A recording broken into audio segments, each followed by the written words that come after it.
Welcome to TMZ Live. Harvey Levin here. Charles here.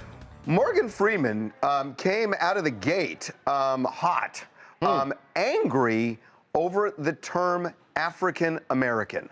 Yeah, and his choice of words here is really interesting, but he finds that it is basically, I think it is fair assessment of this entire thing you're about to hear, that he finds it's too broad of a term to use for black people in America. So here's what he told the Sunday Times. He says, I don't subscribe to that title. Black people have had different titles all the way back to the N-word, and I do not know how these things get such a grip, but everyone uses African American. What does it really mean? Most black people in this part of the world are mongrels, and you say Africa as if it's a country when it's a continent like Europe. That's really interesting. So at first it does make you think. You don't say if someone is Italian American, you don't say they're European American. Right. If someone is German, you don't say that they're European American. And he's clearly saying that the term black would best describe, because he actually uses it in what he writes. But I guess what he's comfortable. Yeah, that is clearly what he's comfortable with. And he says it's insulting. See, what I find interesting is he says it's insulting, and he uses that word mongrel to say, look, that, you know, over the years, there's been a lot of, you know, people that we've been blended with lots increasingly, of different... everybody, increasingly. And I think what he's saying is you can't put one group in a box that way when it just doesn't exist anymore. But calling it insulting, I thought, is interesting. Yeah, and by the way, he also had harsh words for for Black History Month. He said that you can't water down Black history to 1 month. I don't think that is a fair assessment of what Black History Month is. It is a month where we are highlighting it, but it doesn't mean you can't have it other months. But I want to go back to this thing about using the term African American. He's right. It is way too broad. It is a continent. We don't do it for European countries. But I think he's ignoring the fact that the reason it is that way is because of the slave trade. A lot of us can't say exactly which country in Africa we came from. It's almost like he's, not even almost, he's basically saying that this is a way for America, whoever created this title, to forget about the reason why African people were displaced in the first place. When you talk about the slave trade and the different, like just the African diaspora in general. So then we come here and now we're labeled as African Americans, and it kind of erases all of that history, which we don't learn a lot of, and that probably brought him into... But Lauren, I think the reason that and I don't know this for a fact because I was too young when it started becoming the thing to say African American, but it is, I think the phrase was created so that we can actually honor the fact that our ancestors did come from Africa. We may not know exactly which country, but they did come from there because there was a slave trade. It's an acknowledgement of the fact that there was a slave trade. I think that just depends on who you're talking to, right? And I was having a conversation about this interview that he did, and I know for like my older family members, African American to them, no, it's not given that. Like, it's black, and if you use African American when you're like at work, it's kind of like a more politically correct term. And I think that a lot of people feel like that is like the whitewashed way to say I'm an African. It's like you kind of can't own it. So in my family, the older you are, you don't say African American, but younger people, like, I don't know, like it's just like a thing. I don't know. I think it just depends on who you're talking to. You know, it's interesting. I'm just thinking, growing up, there have been different labels over the years, and I remember, you know, because Martin Luther King always talked about Negroes, and then I believe it was Eldridge Cleaver and Stokely Carmichael and others came along, and they started saying black. And I remember thinking, because at the time there was a real friction between those two groups on how to deal with prejudice, and it was almost like, which do you choose? And I remember being really confused at the time, but there were really two different ways, and then all of a sudden it transitioned from black. Martin Luther King's usage of Negroes felt old, I think, to people like Eldridge Cleaver, who wanted a new term that was going to be stronger. And I feel like, and that Negro just felt like the old school, where we're just going to take whatever, you know, society is doing to us. Yet, by going from black to African American, to me, it in a way it goes backwards. Goes backwards. Yeah. No, I get that. I mean, think about it. Black power as opposed to Negro power. Right. one sounds or African American power, or even African American power. Yeah, right. Hey, what's going on? This is Dre Mack from Kansas City, and I do agree with the sentiment as far as African American. I have personally done my DNA research that goes all the way to Portugal and Spain.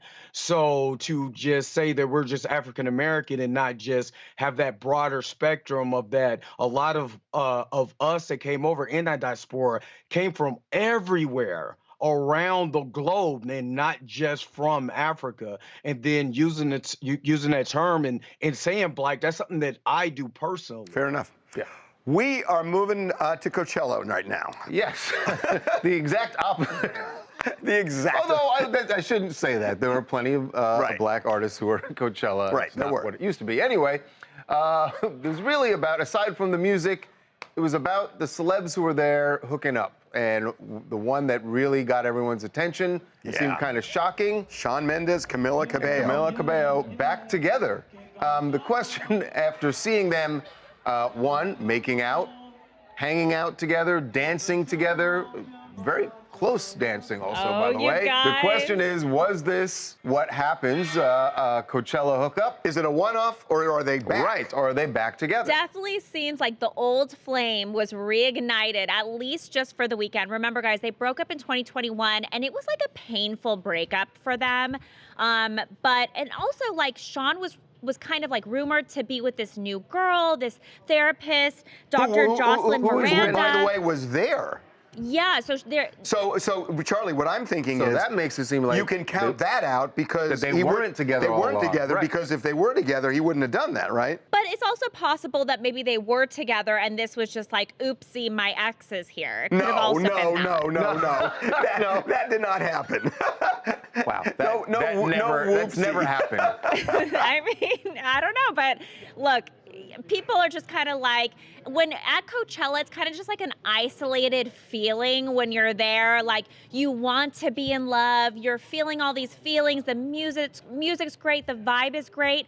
So it's definitely possible it was like amazing for just the weekend, and now Monday, they're probably like, oh wow, that was not good. I don't know about that. They look like they're together. They were attached at the hip, or at least for a few moments there. What's really interesting to me is together, and they're fine with everybody seeing it. Right. And that's a little bit different. Because you know that when you're a celebrity there in that crowd, even though there's a lot of people and they're watching the bands, you're on a stage. Of course. Because oftentimes you're there with big security guards around them like they had. And they know that makes you stand out. And they know it's a big deal when they did it anyway. Right. By the way, there is Jenner news. News?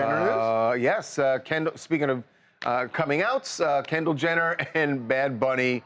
Very clearly, look, we've seen plenty of evidence, most notably the horse. When they're on a horse together, they're together. But they were, aside from, now, you know, he was the headliner Friday night. And she's dancing. She was there dancing, but the rest of the weekend, they were hanging out together. Although even there, it makes it seem like they're trying to play it cool. Like, they're not dancing with each other. They're standing next to each other. We know they're together. But they're together, now, very clear. The more interesting one, I think, is Kylie Jenner and Timothée Chalamet. So we're going to do full disclosure here. So yesterday on the website, we had an issue. I think it was actually Saturday. We had an issue. So one of the photo agencies came out and said Timothée Chalamet is there wearing a bandana, masking his face. Right. And we thought, wow, that's really interesting because Kylie's there. So I can't say what happened specifically. I'm just not allowed to. But based on information we got, it was not Timothée Chalamet. But the way we found out it was not Timothée Chalamet leads me to a conclusion that I am very comfortable with. That they are dating. Together. Right. They are dating. And I can't say anything more. So he wasn't at Coachella, but they are dating, and we know this based on the information that... Stuff. Yes. But also, we showed you last week that, you know, they've been going through all these gyrations. She goes to his house in her Range Rover. They go to some art gallery in separate cars, and he gets into her car, and they go to a taco stand. They're together. Hey guys, my name is Ashley Bowden. I'm from Long Beach, California. And I don't think that it is surprising at all that Shawn and Camila are back together. Not only were they vibing at Coachella, but it's also Mercury retrograde. And we're in the shadow phase of Mercury retrograde. And there's a lot of reconciliations that happen during that time. I literally had an argument with somebody yesterday saying, I don't believe in any of that stuff. And this person is like, no, it really is true. And here you are saying it How again. come we can't ever get a calendar that tells us when Mercury... I always hear about it, like, once we're in it, and they're like, well, you know, Mercury's been in retrograde. I thought Mercury retrograde was a car. We're taking a break. All right, when we come back, we're going to be joined by Mauricio Hilton. You know from Real Housewives of Beverly Hills, Kyle's husband, and also one of the most successful realtors in the country. You got to hear his story about selling the home where Michael Jackson died. I don't believe in ghosts, but Mauricio has a story It's not ghost, it's spirit. Call it whatever you want, it's a ghost. Oh, God. Ghost spirit. Anyway, he'll be here. Mauricio Hilton. I got to tell you, what is so impressive to me about Mauricio, well, there's a lot of things. Not only his agency, The Agency, which of course you would know from his Netflix show. You'd also know him from Real Housewives of Beverly Hills. But that's the thing to me that is like, he is a fan favorite on a show that really, it's hard, to me, I would imagine being a guy on that show. Right. Not easy to be a fan favorite. They could eat you up. Yes, but he really is. You've got to know a lot about him. I mean, he has created from nothing, created maybe the biggest force in real estate in the United States. Globally, actually, it's in Mexico, it's in other places. Yeah. The agency is just enormous, and it's Mauricio's doing. So, I mean, he has now written a book called The Deal Maker.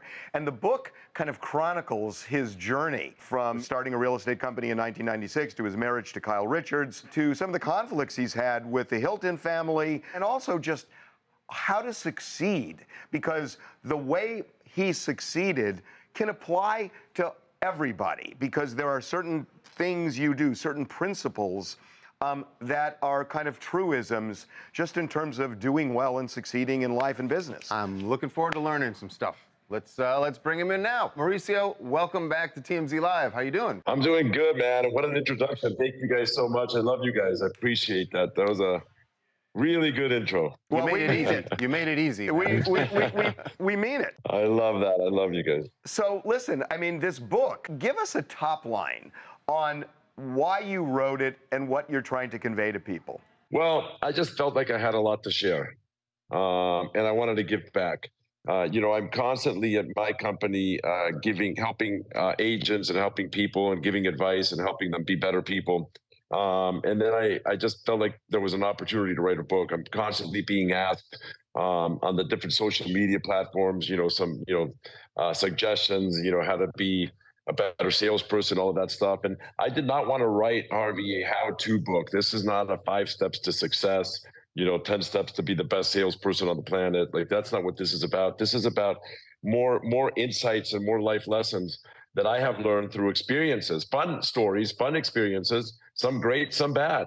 But through those lessons, through those experiences, I've taken away some really great life lessons that, in my opinion, are very simple. And because they're simple, they're easy to understand and easy to, perhaps go into your own insight and be able to learn something and take something away. Mauricio, I love that you're acknowledging that you're a tremendous success now, but you're saying there were some bumps in the road. How you turn that around into a positive is, I think, a big lesson in the book.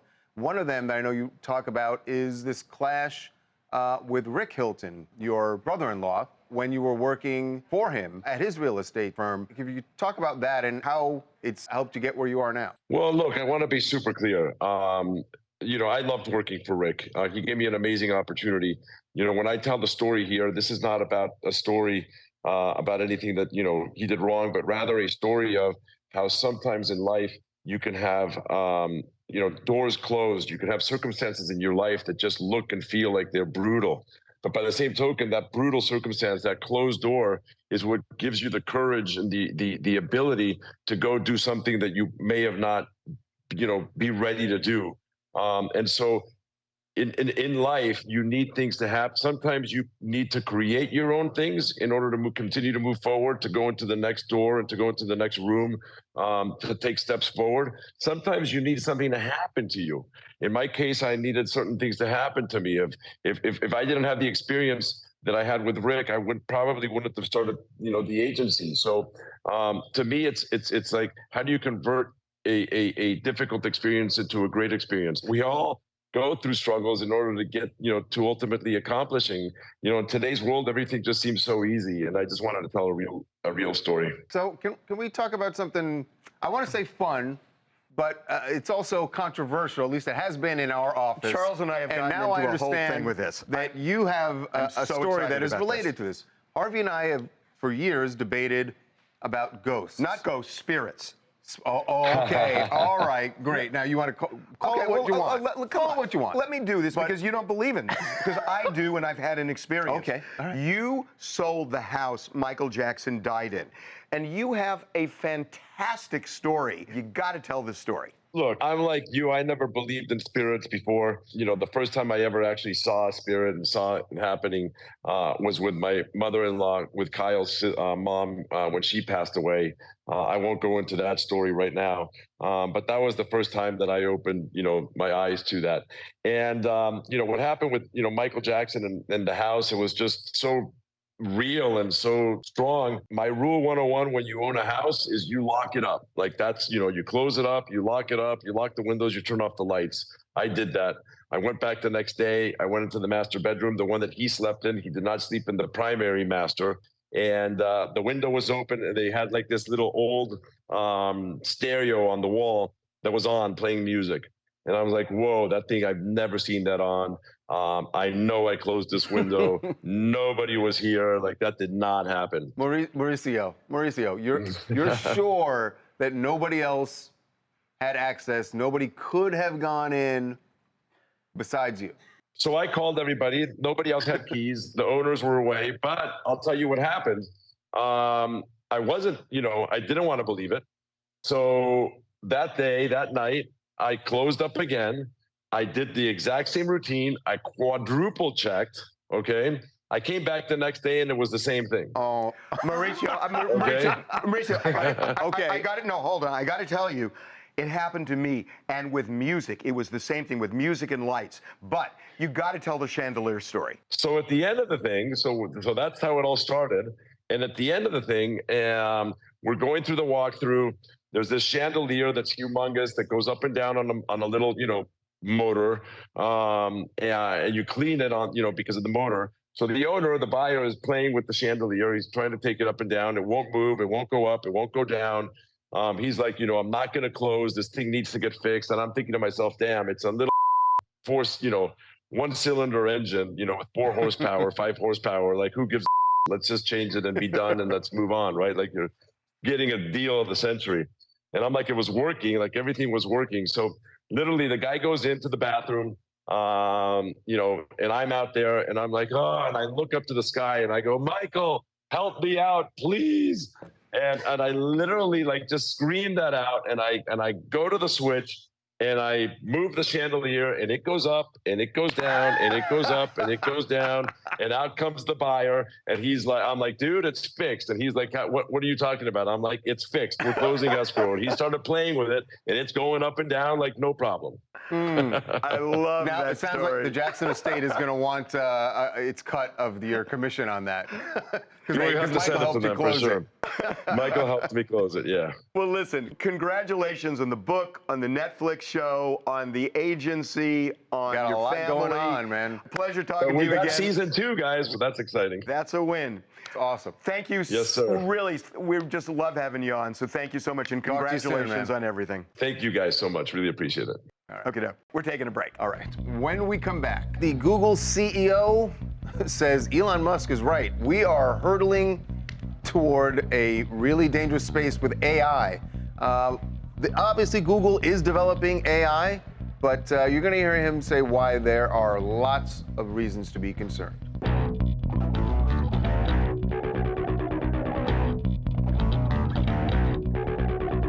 Some really alarming words and, to me, confusing words from the CEO of Google, Sundar Pichai.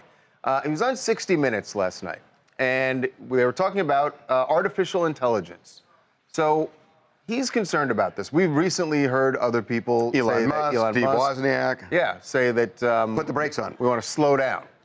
The thing is, Google is developing AI, so is the world, by the way. True, but here's what Sundar had to say about the future with AI. If he's this is the confusing part to me. If you're so concerned, why are you still developing it? Do you think society is prepared for what's coming?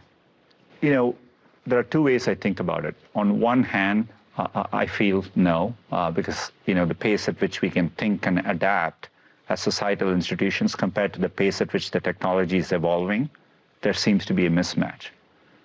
On the other hand, compared to any other technology, I've seen more people worried about it earlier in its life cycle. So I feel optimistic. You are letting this out slowly so that society can get used to it?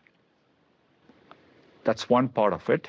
One part is also so that we get the user feedback and we can develop more robust safety layers before we deploy more capable models. I don't know about this. I mean, he's a brilliant man. Yeah. But at the same time, it's like there's been a race to develop it. So the idea that this has been baby steps and then safety measures, I don't know about that. I believe him that they want to develop these safety measures. Well, I think all of a sudden people are alarmed. I think they want to develop the safety measures, but as he said, it's evolving. And as much as, you know, Google or the CEO of any of these tech companies wants to say, we're going to do this slowly, we're going to do this slowly, as soon as, because everyone's doing it, they can't do it slowly. Right. They're in business, and the point is they got to make money. Exactly. So they've got to do it as fast as everybody else. I think what this is for Google, this is a smart play on their part. It's PR and posturing and optics. They're trying to kind of get ahead of all the backlash that AI seems to be getting now. And saying, we're doing this responsibly. We're going to roll it out slowly. You're in good hands with Google's AI. So use our AI. That's what I think is happening here. There's another reason why this guy would sit down with 60 Minutes in such a high-profile setting to talk about AI and the dangers of AI, et cetera, unless he was trying to plug his AI, which he is. If you watch the full interview, that's exactly what he's doing. To his point, though, yes, AI is getting scary. We did a story this weekend about a Drake song and a Weeknd song, a fake one, by the way, that was put out with their vocals. Fabian, it's very alarming because it sounds exactly like them, and it sounds so damn good. And if AI can do that, who knows what else it can do? We should play a little bit of the song here, and yeah. Then I want to ask you something, Fabian. I came in with my ex, like Selena, the flex, bumping Justin Bieber, the fever, and left. She know what she need, or she blessed, giving my best.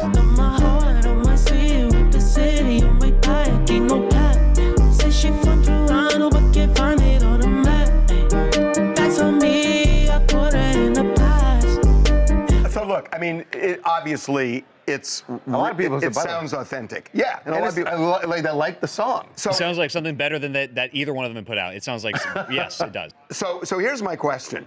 You know, this whole movement now, oh, we're scared of AI, oh, we want to put the brakes on AI, we want a 6-month moratorium. Here's my feeling. You tell me if I'm all wet on this. We may stop. China's not going to stop.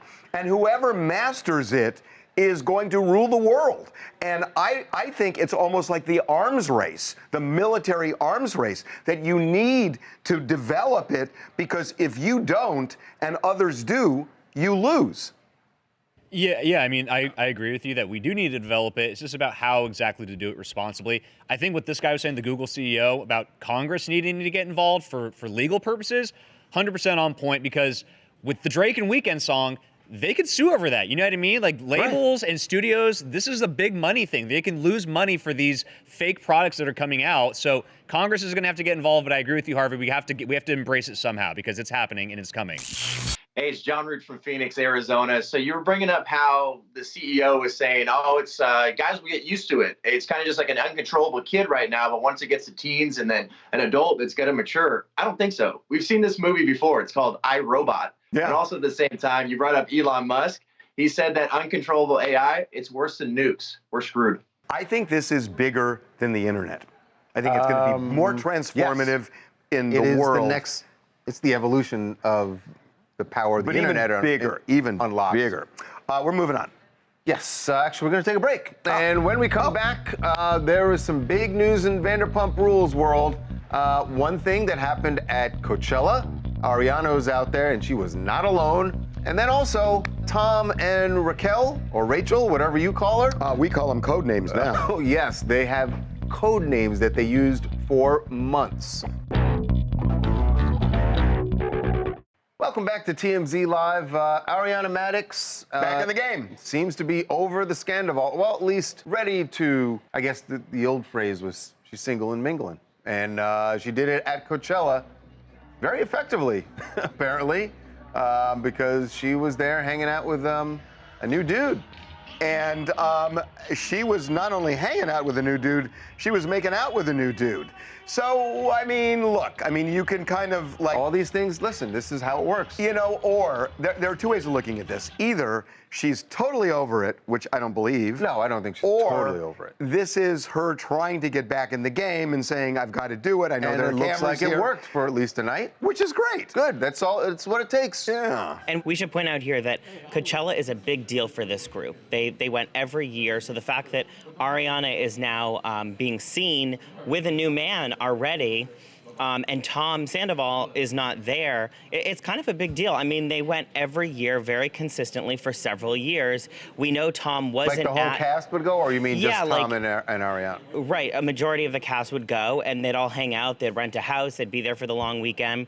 And we know Tom Sandoval wasn't there this weekend, so this is rather a big deal. So basically, Tom and Raquel screwed it up for everybody. Normally, they'd all go together as a group, and now they couldn't go. But why wouldn't the others go? I don't understand. Because they're all hating each other now. No, everybody is against those two. I mean, wait a minute. Brendan, nobody's on Tom and Raquel's side, right?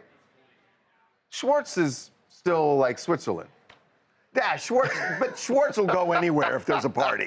I think Schwartz is taking a back seat in all of this. Obviously, as we've talked about, he was kind of thrown into the middle of all this when it all first unraveled.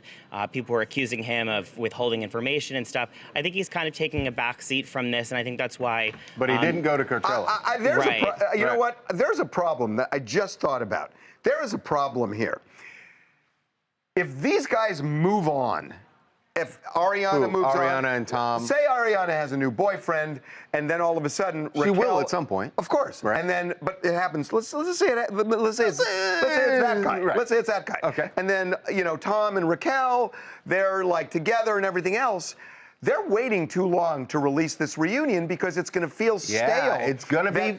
It's going to be dated. It's going to be dated. They're Brendan, they're not doing it until June, right? Yeah, the reunion is not supposed to air until like the beginning of June. So if they've all moved on, and then all of a sudden we're seeing all this angst, it doesn't align. This is the old strike while the iron is hot. Strike while the iron's hot. And iron is cooling off every day. Yeah. As we can see. I mean, I could do this and I wouldn't burn my finger at this point.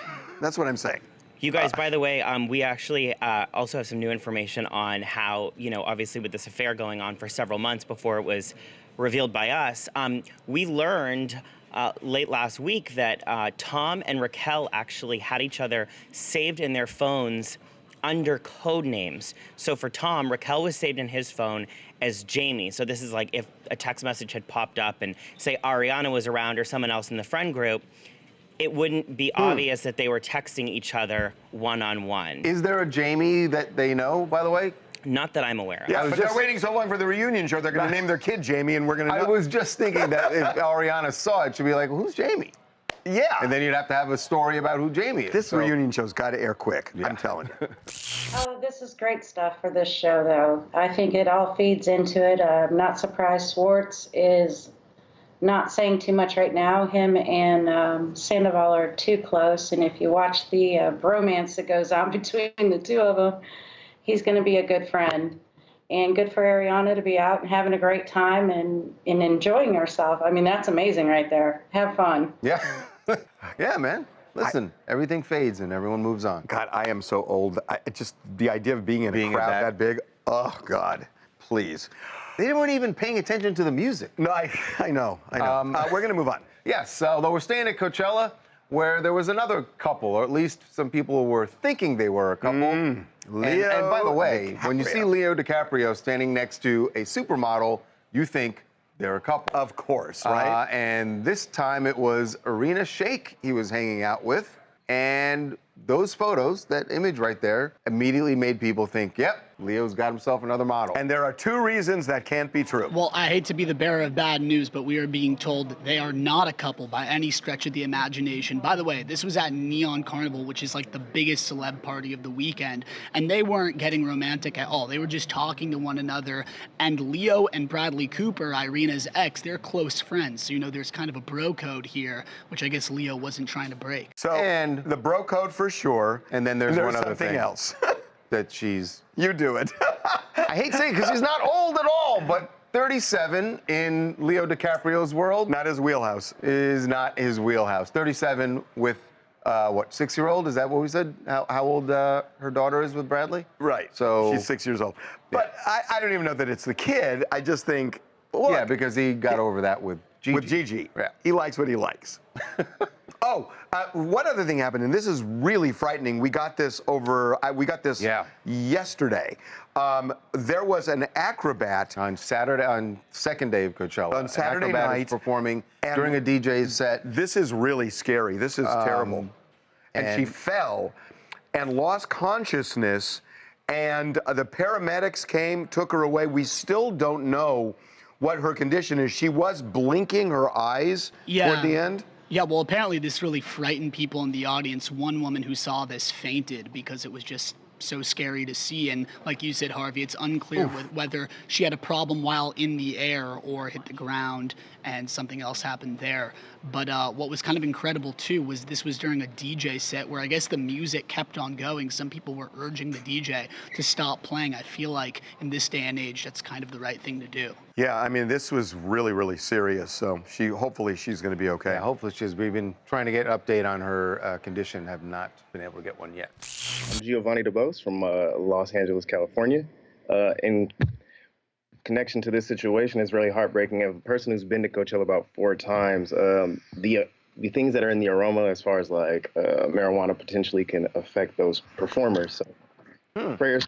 The person that is going through these injuries, you know, it's never a good thing to do what you love and then find yourself injured. It looks like she got her foot caught. Something went wrong with that. The harness up there. But by the way, what you just said about, I never thought about that.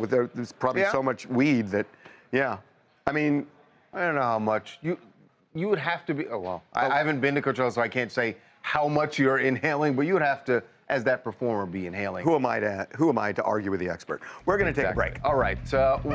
When we come back, the big moment for the Netflix hit series Love is Blind, the live reunion show that I was waiting for, as it turns out, for hours. It never happened on Sunday night. What went wrong? Netflix has a lot of explaining to do. I am demanding an apology.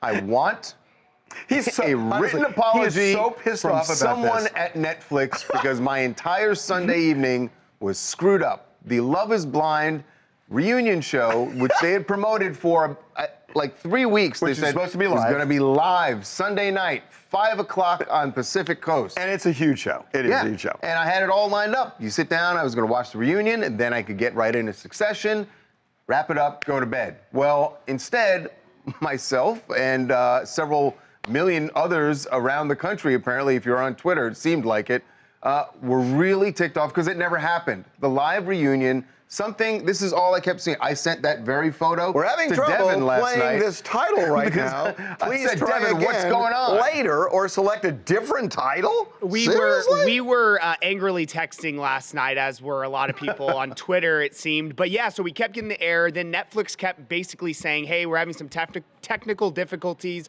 It'll be on soon. Well, guess what? It never came on. Apparently, I mean, I checked back every other hour. Apparently, I guess at 9:30, some East Coasters were able to finally access it. But oh, I didn't know that. Yeah, I obviously so don't there are live a in bunch the of East people out there Coast, who've seen it. Yeah, I so still haven't seen it. Exactly. So the Netflix finally released an apology. Did they say what happened? They didn't, which is BS. Like, we need answers here. Like, just the fact that you're apologizing and saying that it's now on Monday almost a day after they were supposed to have this live reunion. It's going to be available today, I guess, at 3. So the one thing that seems clear is that if some people did see it last night, it wasn't a cast issue. It wasn't like it wasn't a conflict. It sounds like it was a technical. Sounds like there was a technical problem. Were there with getting too many people, or too many people tuned in? But the weird thing is that Chris Rock did a live show a month ago or a little more than that. Yeah, and that was at a venue. This is a studio. You would think that it would be, and that went off without a hitch. Right. So you would think they've got this down now. Well, obviously they didn't.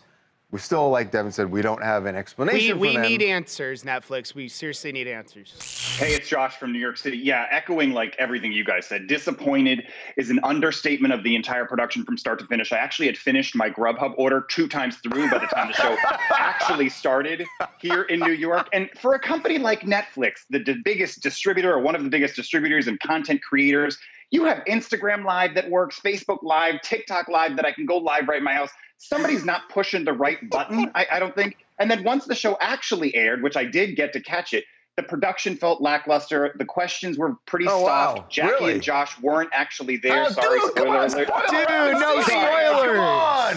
I'm not going to see it till I get home tonight. Oh, man. Oh, my God. Okay. Yes. Every weekend we put polls up at the website to kind of take the temperature, see how people feel about things. We did this weekend. Here are the results. All right. Kylie and Timothy. Great match, mismatch. We know what that's They're going gonna be. mismatch. Oh, yeah. Oh, yeah, for sure. Haters. Who will last longer, Kylie and Timothy or Kendall and Bad Bunny? That's kind of interesting. Ooh. I think they're going for the second. They're going to go with them because they at least know that they're a couple. On a horse together. It's Taylor Swift breakup. She looks fine. She looks hurt. Obviously, she looks fine. Yeah. Oh, that's kind of interesting. Well, it's obvious. No, not to me. Actually, gun violence makes this one. I really want to see the results. Gun violence makes me worry being in crowds. Yes, all the time, or nope, it doesn't scare me. Yes, all the time. Nope, I think it's the opposite. You think?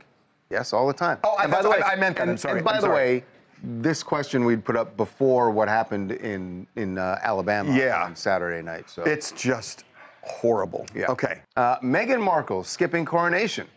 Makes sense. It would be so awkward. Nah, she should suck it up and go. I had a feeling. That's the way it had to go. Okay. Another. Dalai Lama telling kid to suck his tongue. Grotesque and inappropriate, or it's harmless. He's just joking. The first. Wow. Not even. Wow. Close. That's the biggest delta I've seen. That's crazy. Anything. Okay, we're taking a break. All right, when we come back, there was another performance this weekend outside of Coachella, Katy Perry, and she had a guest star, a very short guest star. Listen, it's pretty obvious that Northwest is following her dad into this biz. Katy Perry's show, one of her shows this weekend in Vegas, was either really cool or slightly annoying if you were in the crowd, because she brought out a guest star. So you can decide. If you were there to see Katy Perry and this happened, how would you feel? I'm a huge fan of your TikTok. I've seen a couple of them that you've made.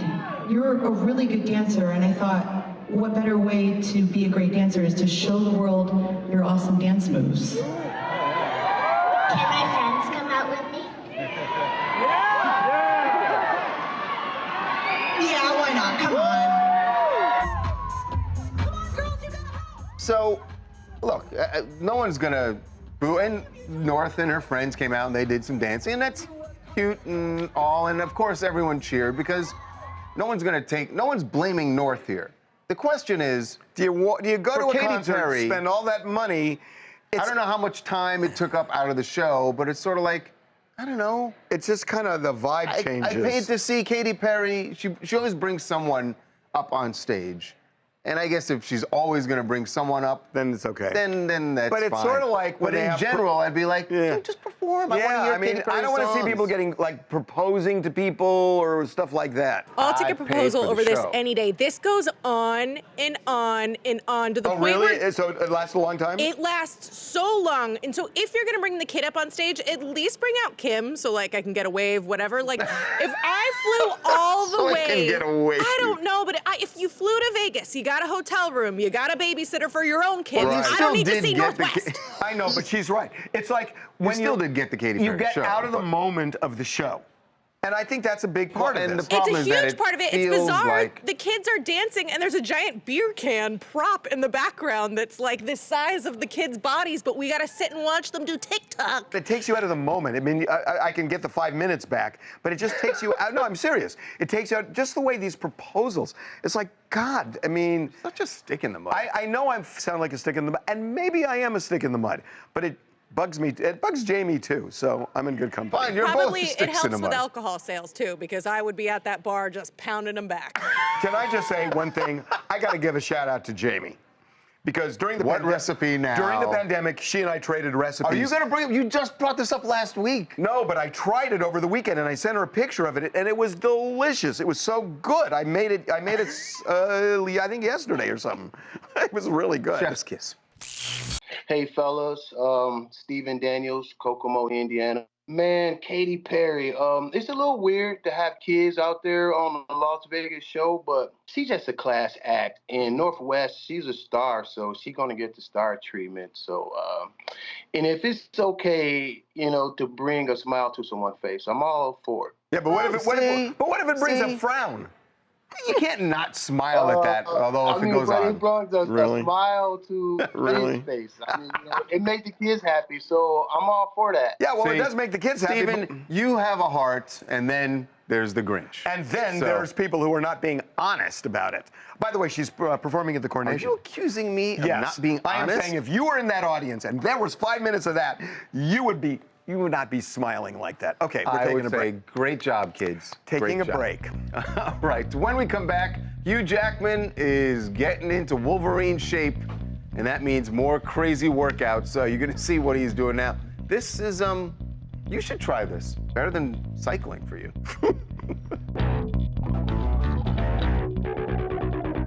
Well, Hugh Jackman, as he put it, said, welcome to another installment of Becoming Wolverine. Remember, the role that he said he was done with, he's going to do it again for Deadpool 3, which doesn't come out until November of 2024. So he's got a lot of this to do. What is? So it's like a regular treadmill, but it's not. What is it? Actually, it's a curved, it's like a, I don't know if they call them parabolic treadmills, but that run, I saw this and first thing I thought was, he does the same run that Tom Cruise does in movies. And thinking back to seeing Wolverine run, they do run the same exact way. He's going exaggerated. But he's going really fast too. Well, it was in slow-mo. His trainer is a taskmaster. You saw her just going like, run, run. He's huge. Go back to that picture. Yeah, God, it's already happening, and he's probably got another 6 months of this to go. Oh my God, he's unbelievable. Okay, we will see you tomorrow.